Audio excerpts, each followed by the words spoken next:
Saúde, irmãos, com a paz do Senhor. Amém. Isaías capítulo 6.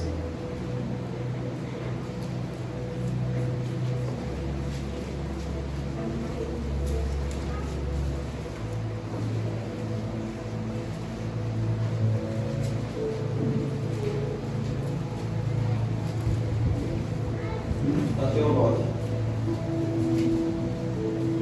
Isaías capítulo 6, versículo 1 até o 9. Amém? No ano que o rei Uzias morreu, eu vi o Senhor. Ele estava sentado em um trono alto, e a borda de seu manto enchia o templo. Acima dele havia serafins, cada um com 6 asas, com 2 asas cobriam o rosto, com 2 cobriam os pés, e com 2 voavam. Diziam em alta voz uns aos outros: Santo, Santo, Santo é o Senhor dos exércitos, e toda a terra está cheia de sua glória. Suas vozes sacudiam o templo até os alicerces, e todo o edifício estava cheio de fumaça. Então eu disse: estou perdido, é o meu fim, pois sou um homem de lábios impuros e vivo no meio de pessoas de lábios impuros. Meus olhos, porém, viram o Rei, o Senhor dos exércitos. Então um dos serafins voou em minha direção, trazendo uma brasa ardente que ele havia tirado do altar com uma tenaz.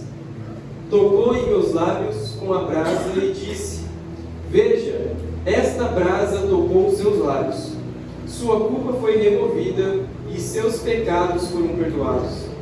Então ouvi o Senhor perguntar: quem enviarei como mensageiro a este povo? Quem irá por nós? Então eu respondi: aqui estou, envia-me. Amém? Amém. Os irmãos podem se sentar?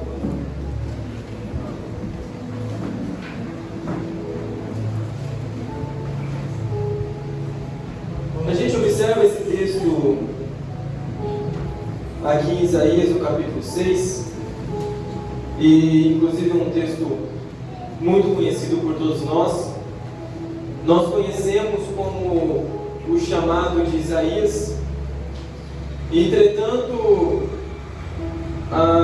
o início ministerial de Isaías ele não parte do capítulo 6.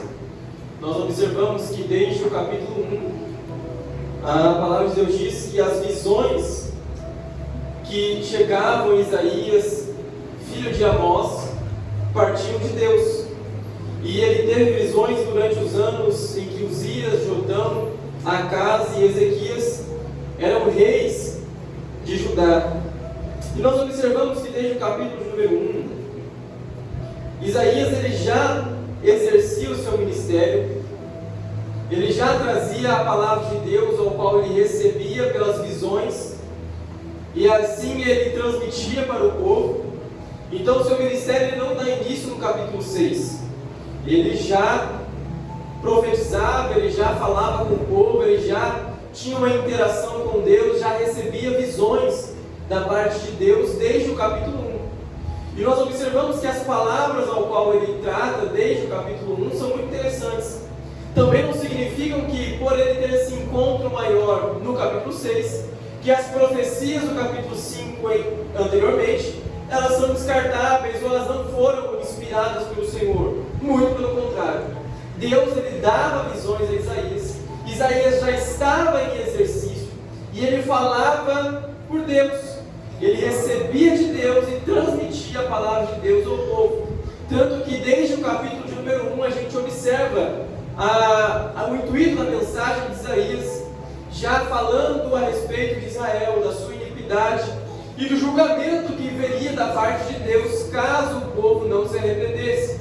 Nós observamos desde o começo do capítulo de Isaías dizendo que o boi conhece o seu dono, que o jumento conhece o seu Senhor ao qual cuida, mas Israel não conhece o Senhor ao qual tem dado cuidado. O profeta Isaías também fala a respeito do vinhedo, que o Deus cuidou tanto desse jardim, mas Israel não deu valor, não deu frutos. Isaías também fala a respeito dos pecados de Israel, de Judá, de Jerusalém, ao qual eram vermelhos como escarlate, mas Deus ele é capaz de fazê-los tornarem brancos como a lã, alvos como a neve, dependendo da obediência deles.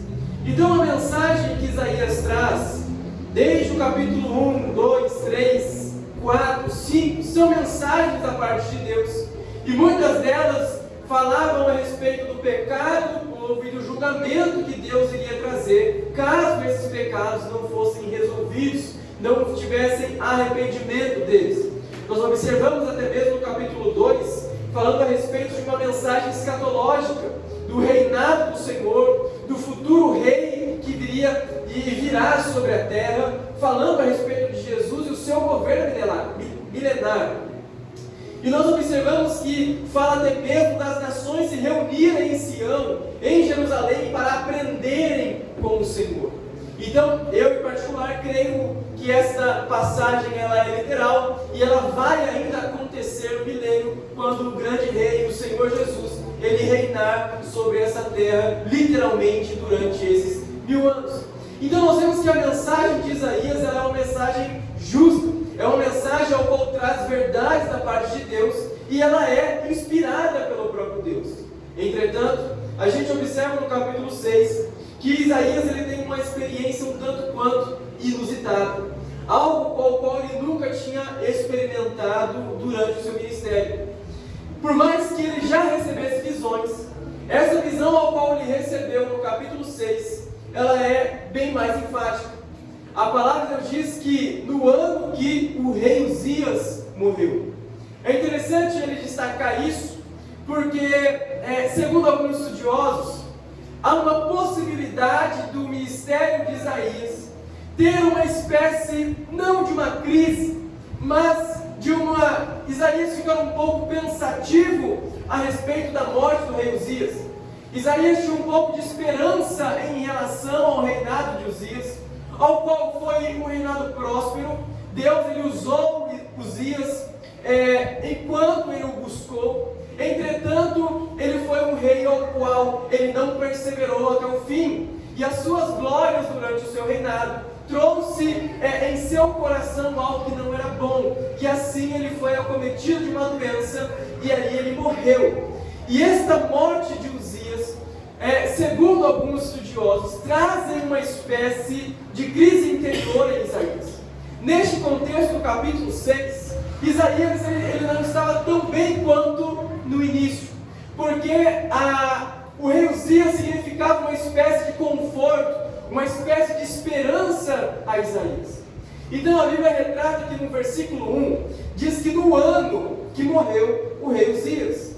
E então Isaías, ele viu o Senhor, e ele estava sentado em um trono alto, e a borda de seu manto encheu o templo.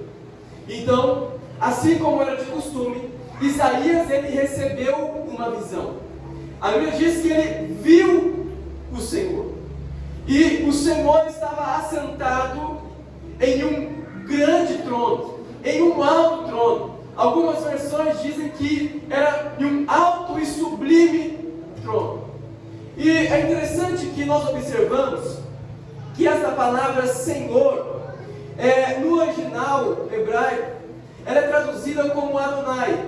Nós observamos que na nossa tradução em português, vai colocar o Senhor com S maiúsculo, e o restante da palavra é escrita em minúsculo, e era traduzida como Adonai no original.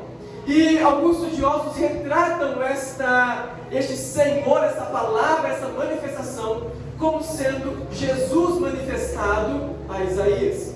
E nós observamos que temos uma palavra que é super interessante, lá no evangelista João, que ele escreveu para a gente, no capítulo 12, só para a gente observar e ter uma visão mais clara disso que eu estou tentando retratar.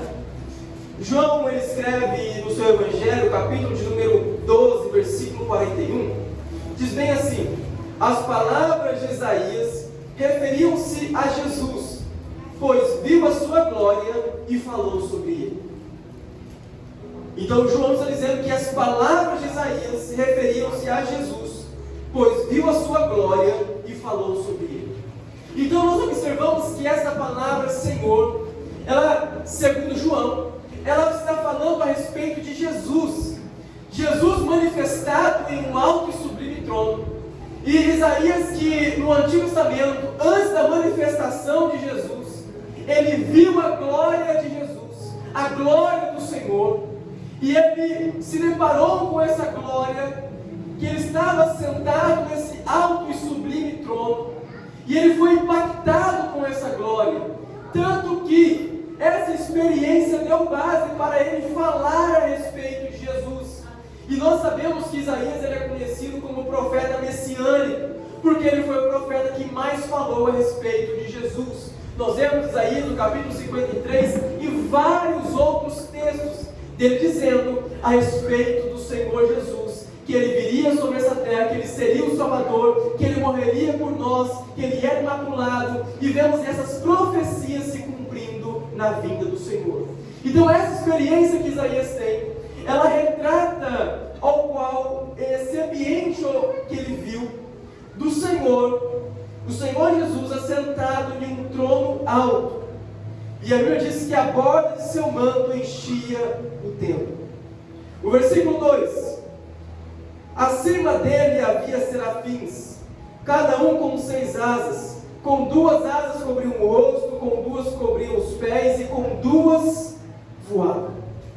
Então, além do alto e sublime trono, e além da imagem do Senhor ao qual ele viu, a Bíblia diz que ele também viu os serafins. E estes serafins, eles tinham 6 asas, e 2 asas cobriam o rosto, 2 asas cobriam os pés, e 2 voavam. Isso retrata a reverência ao qual esses seres celestiais tinham diante da glória de Deus, aonde eles cobriam os seus pés, aonde eles cobriam o rosto, porque eles estavam diante da glória de Deus, eles estavam diante do Senhor, mas eles tinham 2 asas para voar, ou seja, 2 asas para poder realizar um exercício, a tarefa ao qual Deus ordenasse. Então eles tinham 2 asas livres para voar, para ir aonde Deus enviasse. E eles também tinham a sua boca, e a sua boca clamava: Santo, Santo, Santo é o Senhor dos exércitos, e toda a terra está cheia da sua glória. Então, por mais que nós observamos esses seres celestiais, esta reverência ao entrarem na presença de Deus, essa reverência ao estarem diante do Senhor, que está sentado no trono, aonde eles escondem o seu rosto, aonde escondem os seus pés, mas eles estavam prontos para obedecer a voz do Senhor, para ir aonde o Senhor mandasse, e eles tinham em seu exercício, em seu coração, em sua boca, um hino, um louvor, uma canção, uma palavra que dizia que Deus ele era santo, santo e santo. E esses seres celestiais, eles clamavam isso. Se nós, que somos pecadores, também cantamos, e esses seres celestiais, que veem o Senhor, que têm a experiência de estar diante da glória do Senhor constantemente, eles têm reverência diante de Deus, e eles louvam, eles adoram, e eles cantam ao Senhor. Por mais que eles tenham talvez poderes sobrenaturais que foram dados por Deus, eles reconhecem que estão na presença de um ser superior, e esse ser é o Senhor, e eles cantam: Santo, Santo, Santo. E aí eu posso abrir um paralelo para falar a respeito da adoração desses seres. A adoração deles é voltada aos atributos do Senhor. Da mesma forma, a nossa adoração, aquilo que nós cantamos, aquilo que nós pregamos, devem ser ligados aos atributos do Senhor. Aquilo que nós entoamos a Deus, elas são referentes ao que Deus é, aos atributos do próprio Deus. Então o nosso louvor ele não pode falar de nós mesmos. O nosso louvor ele não pode falar daquilo que nós esperamos para a nossa vida, para as bênçãos, para as vitórias. o nosso louvor tem que ser voltado a Deus, principalmente no canto congregacional, que é a igreja. A palavra é santo, santo, santo. Quem Deus é? Ele é santo, Ele é perfeito, Ele é grandioso, Ele é bondoso, Ele derrama a sua glória, e é sobre isso que nós cantamos. Porque quando nós deturpamos o canto, a palavra de Deus, aquilo que nós entoamos a Deus, nós também não estamos reconhecendo ao Senhor e estamos colocando nós como centro. E nós não estamos aqui para falar de nós não estamos aqui buscando bênçãos, nós não estamos aqui buscando vitória, nós queremos ver o Senhor. E se nós queremos ver o Senhor, nós precisamos cantar, nós precisamos entoar com a nossa vida, com o nosso coração, com a nossa boca, quem Ele é. Então essa é a verdadeira adoração. E esses seres, eles cantavam quem Deus é, e Ele é santo. E a Bíblia diz no versículo 4, que as suas vozes sacudiam o templo e os alicerces, e todo o edifício estava cheio de fumaça. Então qual a consequência da adoração? A adoração promove um ambiente de glória. O que a Bíblia diz? Que as vozes sacudiam o templo. Até os alicerces do templo estavam sendo sacudidos, porque aqueles seres celestiais cantavam que Deus é santo. Então a verdadeira adoração, quando nós concentramos o nosso louvor, quando nós concentramos o nosso coração em dar tributos a Deus, que merece, a quem Ele é, a adoração, o louvor, as vozes, elas sacudem os alicerces do templo. As vozes, elas sacudiam o alicerce do templo, e a glória de Deus começou a encher aquele lugar, a fumaça começou a encher aquele lugar, e eles experimentaram algo que era da parte de Deus, algo que somente a presença e a glória de Deus ela pode produzir, que era retratada através de um verdadeiro louvor, reconhecendo os atributos de Deus e a reverência diante desse Deus que é santo. Aleluia. Versículo 5. Então eu disse, Isaías, estou perdido, é o meu fim, pois sou um homem de lábios impuros e vivo no meio de pessoas de lábios impuros. Nós vemos que quando Isaías ele observou essa visão e viu todas essas coisas acontecendo diante dos seus olhos, e ele contemplou esses seres celestiais, ele contemplou a fumaça, ele contemplou aquele terremoto que teve no templo, ele contemplou todas aquelas coisas, o louvor que estava sendo entoado. Ele começou a dizer: olha, ai de mim, estou perdido. Por quê? Porque eu sou um homem de lábios impuros. Eu sou um homem de lábios impuros. Quando Isaías observou a glória que estava naquele ambiente, e os seres que estavam entoando aquele louvor, ele começou a olhar para si mesmo e ver que ele era indigno de também entoar louvor a Deus e dizer que Ele é santo. Porque ele mesmo reconhece que ele era um homem impuro e de impuros lábios. Por que um homem impuro? Porque a nossa boca fala que o nosso coração está cheio.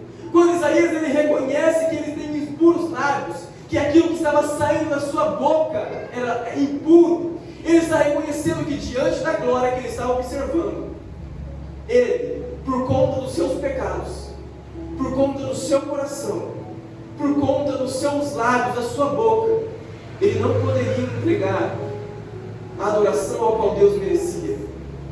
Ele não poderia dizer que Deus era santo. Ele não poderia ser participante daquela glória ao qual ele estava vendo, e estava envolvendo todo o templo, e estava sacudindo os alicerces, onde a fumaça estava entrando no templo e se apoderando daquele lugar, porque ele era um homem impuro e tinha lábios impuros. Quando Isaías viu a glória do Senhor, resultado da verdadeira adoração, ele fez uma autoanálise da sua vida e viu que mesmo que ele fosse um homem que estava ativo no ministério, que tinha visões da parte de Deus e visões de Deus, não era achismo de Isaías, era de Deus. Deus a ele, e ele falava para o povo. Por mais que ele tinha a palavra de Deus e falava para o povo de Judá, de Jerusalém, falava juízo, falava aquilo que Deus mandava, diante da glória que ele observou naquele lugar. Ele olhou para si mesmo e disse: olha, ai de mim, que sou um homem de impuros lábios, que sou um homem impuro. O auto-reconhecimento de Isaías, diante da glória ao qual ele observou, mostrou que ele é tão pequeno e que ele é tão falho diante de Deus, comparado às grandes coisas que Deus ele pode nos permitir experimentar nele. Aleluia. Outro ponto, a consequência da verdadeira adoração diante de Isaías que estava ali, resultou nessa autoanálise, trazendo um arrependimento verdadeiro ao seu coração. Porque muitas vezes nós temos a dificuldade de ver arrependimento no meio ao qual nós estamos. Porque a mensagem que está sendo pregada é uma mensagem de autoajuda. E autoajuda não traz arrependimento. A mensagem que está sendo louvada é uma mensagem de autoajuda. Que aqueles que fizeram algo mal contra você vão ver a mão de Deus. Que aqueles que olham torto para você vão ver a mão de Deus. Que os problemas da sua vida vão serem solucionados. Que a vitória, ela está na porta, vai chegar. E a autoajuda não produz arrependimento.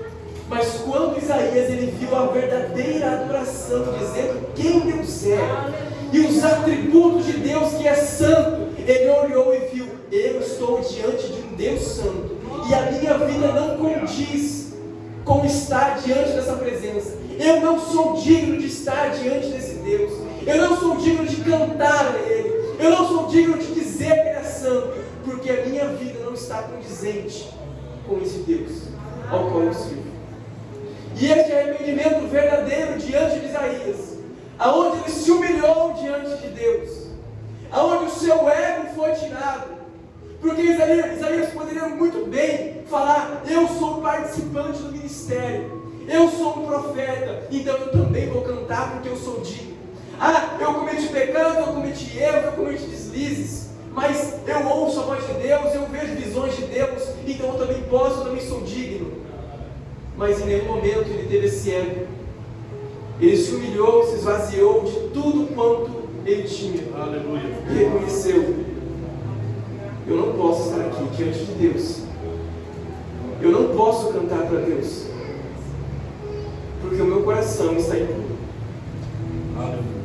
E aí que esse verdadeiro arrependimento que trouxe em Isaías, e aonde ele esvaziou todo o seu ego, e aonde eu retratei e até compartilhei com os irmãos uma quinta-feira falando a respeito de Naamã, quando ele vai receber a cura pela sua lepra, e ele se encontra diante daquela palavra do profeta Eliseu, que ele deveria mergulhar naquele rio 7 vezes. E quando Naamã ele recebe aquela palavra pela alta posição que ele tem, primeiro ele acha problema em todo lado. Ele acha problema no profeta que não foi receber ele, porque o orgulhoso, aquele que tem ego no seu coração, ele vai achar problema em todo mundo menos nele. Então o problema estava no profeta que não foi receber ele, não foi nem a porta a receber ele. O problema foi no rio, que era barroso e tinha outros rios melhores. O problema foi na quantidade de vezes que mandou mergulhar, porque ele poderia somente falar: ó, está curado, e tocar na mão dele poderia ser curado. Porque Naamã era um orgulhoso primeiro, e o seu orgulho poderia impedir ele de receber o milagre e a cura diante de Deus, e diante daquilo que ele precisava naquela lepra. E eu compartilhei que o orgulhoso, ele sempre trilha um caminho mais difícil. Deus, ele sempre dificulta mais para o orgulhoso, porque o orgulhoso tem dificuldade de reconhecer os atributos de Deus, e tem dificuldade de se humilhar diante da potente mão de Deus. Mas nós vemos que Isaías ele não foi assim.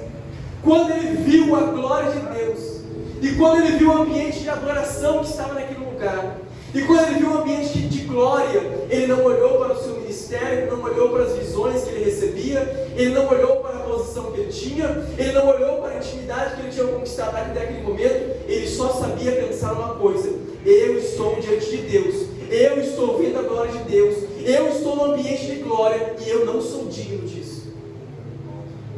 E essa atitude fez com que, no versículo 5, depois dele falar que está no meio de... E depois ele falar que tem lábios impuros e está no meio de pessoas de impuros lábios, ele diz: meus olhos, porém, viram o Rei, o Senhor dos Exércitos. Graças a Deus por Isaías, pelos seus olhos, porque o seu ouvido estava ouvindo essas canções que eram tão belas nesse ambiente de glória, e esse ambiente fez ele reconhecer quem ele era e se humilhar diante de Deus. Mas, porém, os meus olhos viram o Rei, os meus olhos contemplaram o Rei. E quando Isaías contemplou o Rei, quando ele contemplou o Senhor, o seu coração se encheu de humildade, o seu coração se encheu de temor, e aí ele pôde colocar diante de Deus um arrependimento verdadeiro. Quando nossos olhos veem o Rei, quando nós contemplamos ao Senhor, a contemplação do Senhor é a chave, o segredo para muitas coisas. Qual foi a última vez que nós contemplamos ao Senhor? Qual foi a última vez que nós contemplamos as suas maravilhas? Que nós contemplamos quem Ele é? Que nós simplesmente nos depositamos em sua presença e somente contemplamos quem Ele é? Será que nós podemos ver o Senhor nessa noite? Será que nós podemos ver a sua glória? Porque o problema do pecado de Isaías foi solucionado quando ele viu o Senhor. E quando ele viu o Senhor, ele se esvaziou de si. E aí ele foi perdoado do seu pecado. Será que nós, pelos olhos da fé, podemos contemplar o Senhor essa noite? Será que nós, pelos olhos da fé, podemos fechar os nossos olhos naturais, assim como os discípulos de Emaús estavam com os olhos abertos, mas os espirituais fechados? Talvez se você fechar os seus olhos agora, físicos, os seus olhos espirituais podem ser abertos. Vamos fazer esse exercício? Será que nós podemos, pelos olhos da fé, contemplar o Senhor essa noite? Feche os seus olhos e pela fé aviste o Deus que você serve. Feche os seus olhos e observe pelas Escrituras a grandeza do Deus ao qual você está diante nessa noite, ao qual nós estamos em comunidade adorando, ao qual nós estamos em comunidade buscando. Será que com os seus olhos fechados e com a sua fé ativa, você pode observar Gênesis 22, quando Abraão ele foi sacrificar Isaac a mando de Deus, e um anjo impede ele e diz: olha, aí está o cordeiro, aí está o cordeiro, sacrifica ele, aí está o cordeiro, sacrifica ele. Será que pelos olhos da fé você pode observar o Senhor no Getsemane, quando ele estava diante daquela dor terrível, daquela angústia, ao qual o seu sangue, o seu suor, na verdade, virou sangue, e ali ele estava carregando todo o nosso pecado diante dele? Será que você pode ver o Senhor, contemplar a sua glória em solitude, somente olhar para Ele, somente observá-lo?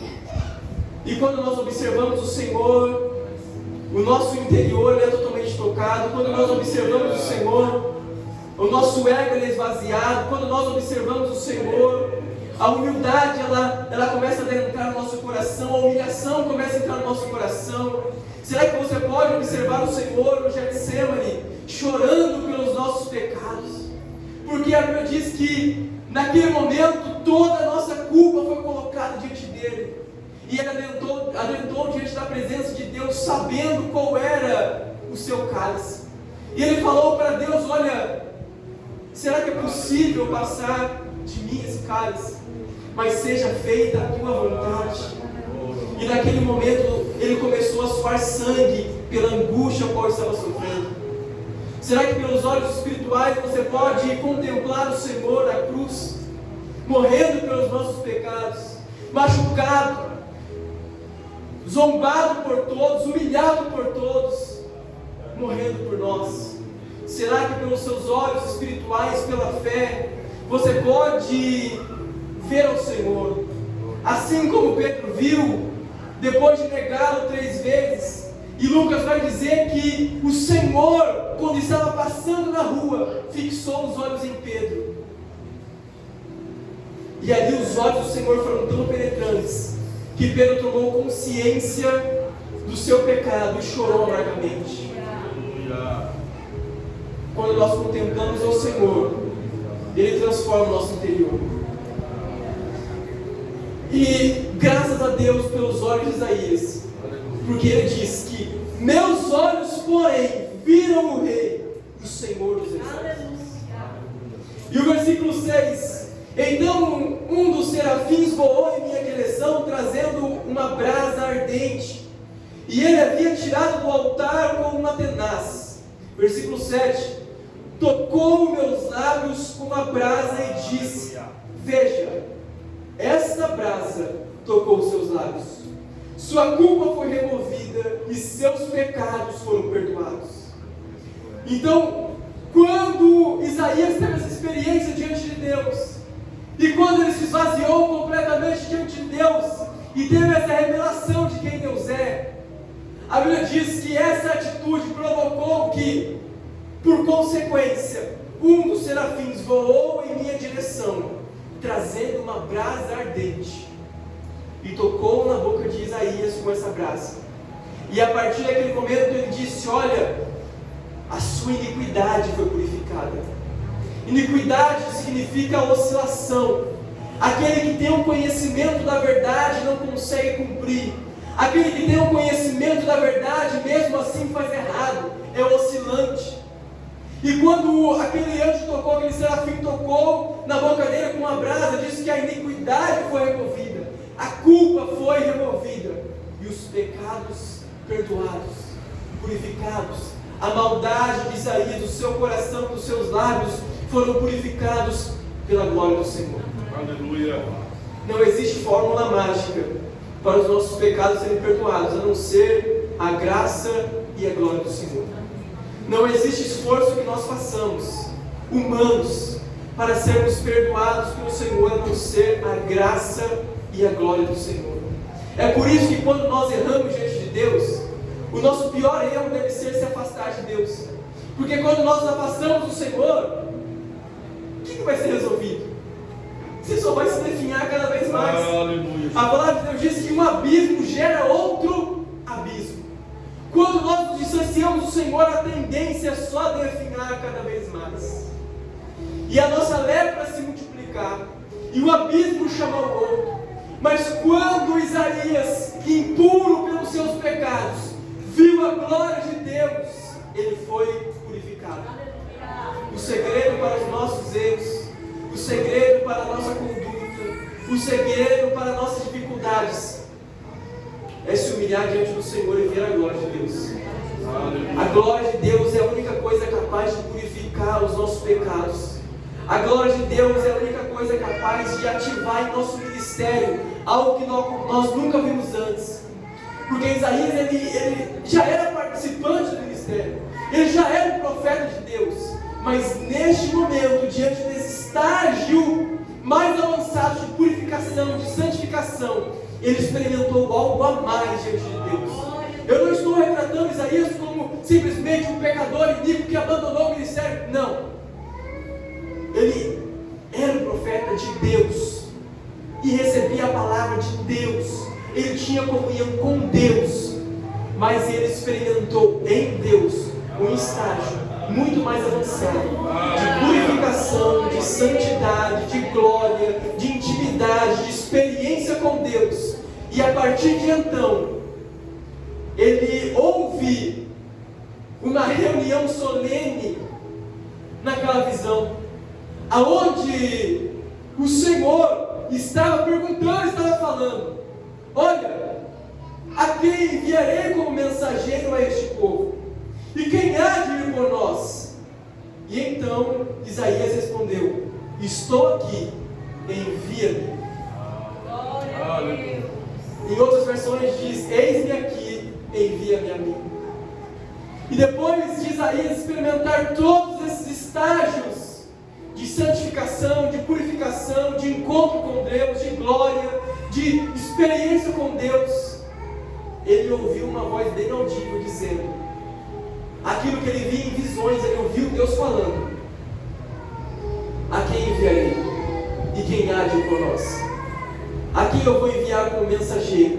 E ele imediatamente se ofereceu: olha, eu estou aqui, envia-me a mim, porque eu vi a sua glória, porque eu vi o Senhor, e nada mais importa. Quando nós vemos o Senhor e os nossos olhos estão fixos no Senhor, nada mais importa.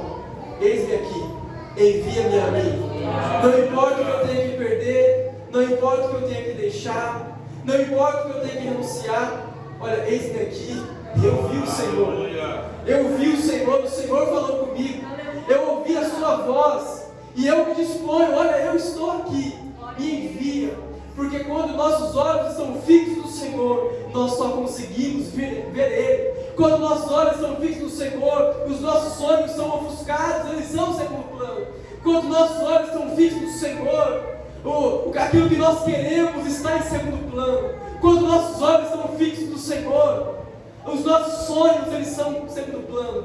Quando nossos olhos estão vendo a glória de Deus, nós deixamos tudo por Ele. Nós deixamos tudo por Ele, porque nada mais importa a não ser essa experiência, essa glória que nós estamos vendo e experimentando. E é por isso que quando nós estamos distantes do Senhor, ou quando nós estamos trilhando uma vida ao qual está distante daquilo do que Deus quer para nós, é bem possível de que os nossos olhos não estão contemplando ao Senhor, que os nossos olhos não estão vendo a Deus, e a partir de então os nossos planos começam a ficar mais atrativos, os nossos sonhos começam a ficar mais atrativos, as nossas opiniões elas são mais atrativas, porque nós estamos com dificuldade de contemplar a Deus.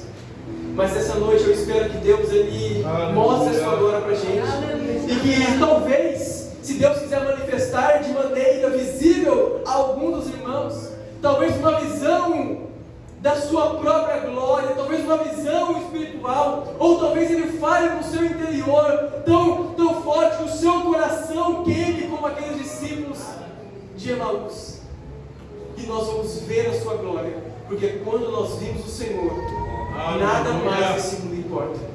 Nós só nos importamos em seguir a sua voz e naquilo que Ele tem interesse. Diante disso, nós temos essa grande dificuldade na nossa geração. A nossa geração, como já foi marcada nessa noite, diante dessas grandes dificuldades que nós temos com o avanço do Evangelho. Para a gente finalizar, eu creio que antes da vinda de Jesus, e a minha crença é com base em Joel 2, que diz que o Senhor vai derramar o seu Espírito sobre toda a carne, antes, e é muito enfático, antes do grande e terrível dia do Senhor, e baseado também em Mateus capítulo 24, que diz que o Evangelho será pregado por todas as etnias da terra, e eu creio, em particular, que seja a igreja que vai pregar esse Evangelho. Então, com base nisso, nessa crença, nessa esperança, nós temos um grande desafio, porque nós podemos nesta noite contemplar, e nós vamos contemplar diante de Deus, com nossos olhos espirituais, ou talvez com experiências sobrenaturais da glória de Deus. Mas vai chegar um momento ao qual a Bíblia diz que todo olho o verá. Nós veremos o Senhor descendo dos céus, e nós vamos ver a sua glória visivelmente, e nós vamos ver como Ele é bom e como Ele é poderoso, e nós vamos ver o Senhor face a face. Entretanto, para que isso aconteça, nós temos que desenvolver uma missão em nossas vidas. Mas essa missão ela só pode ser possível se antes os nossos olhos forem fixos no Senhor e nós contemplarmos a sua glória, porque senão nós vamos voltar atrás, nós não vamos aguentar as coisas do fim.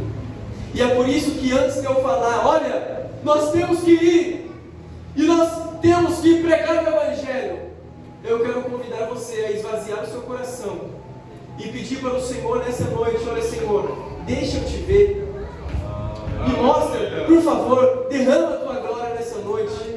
favor, nossos corações estão sedentos pelo Senhor, nossos corações estão queimando pelo Senhor. Será que o Senhor pode me mostrar a sua glória? Eu quero te ver, eu quero ter o meu coração esvaziado, eu quero ter o meu ministério transformado, eu quero ter a minha vida mudada pelo Senhor. Será que eu posso te ver? Porque quando a gente vê o Senhor, o ministério e o ir vai ser automático.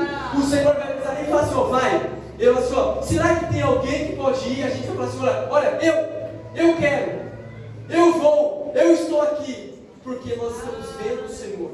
Eu acho que antes do estágio de falar o ID, nós precisamos ter esse encontro pessoal com Deus. E Deus, eu creio que Ele quer fazer isso com a gente. Eu creio que a graça está manifestada nessa noite. E eu creio que a gente pode experimentar isso. Então, abre o seu coração para Deus. Vamos ficar de pé. Aleluia. Deus soberano e eterno. Se os irmãos sentirem a vontade, quiserem vir aqui à frente para receber o coração específico,